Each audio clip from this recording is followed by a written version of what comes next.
GMO라고 하면요, 어떤 생물에다가 주사기로 이상한 것을 섞거나 아니면 이렇게 말도 안 되는 사과 안에 오렌지가 들어있는 것처럼 두 가지 생물의 특성을 섞어 놓은 키메라 같은 생명체를 떠올리고 좀 너무 괴물 같다, 이상하다고 생각하고 거부하거나 무서워하는 경우가 많습니다. 하지만 실제로 GMO는요, 이런 과정을 통해서 만들어지는 것이 아닙니다.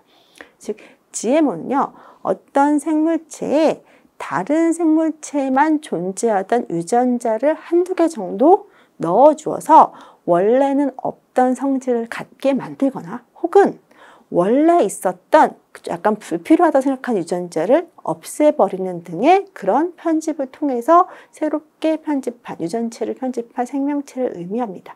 예를 들어서요, BT라는 이름의 세균이 있습니다. 이 세균은 독성 물질을 분비를 하는데요. 이 세균이 분비한 독성 물질은요, 이 옥수수를 갉아먹는 해충에게 특히 치명적입니다. 그래서 과학자들은요, 이 BT 세균에게서 이 독성 물질을 만들어내는 유전자를 잘라내서 이걸 아예 옥수수의 DNA 속에 심어버렸습니다. 이렇게 유전자 편집된 BT 옥수수는요, BT 미생물이 만들어낸 것과 같은 독성 물질을 스스로 분비할 수 있기 때문에 이 벌레가 이 옥수수에 우연히 날아앉다고 하더라도 이것을 먹게 되면 한두 알 정도 먹을 수 있겠죠. 먹게 되면 결국에는 그 독에 의해서 사망하기 때문에 옥수수는 병충해의 피해가 없이 아주 건강하고 튼튼하게 자라날 수 있게 됩니다. 사실 이것이 바로 GMO의 목적인 것이죠. GMO는 1994년에 처음 시장에 등장한 이후에 현재까지 수백여 종이 개발되었고 지금 실제로 유통도 되고 있는데요.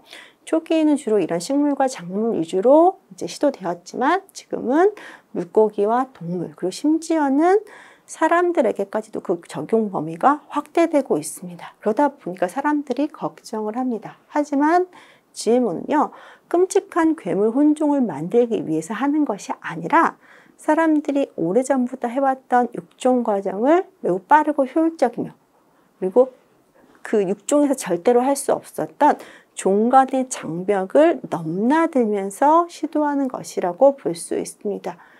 그런데 기존에는요, 이 과정을 모두 성공하기 위해서는 정말 오래 걸리고 굉장히 비쌌고 그리고 오랫동안 교육받은 전문가가 필요해서 사실 아무나 만들 수 없었고요.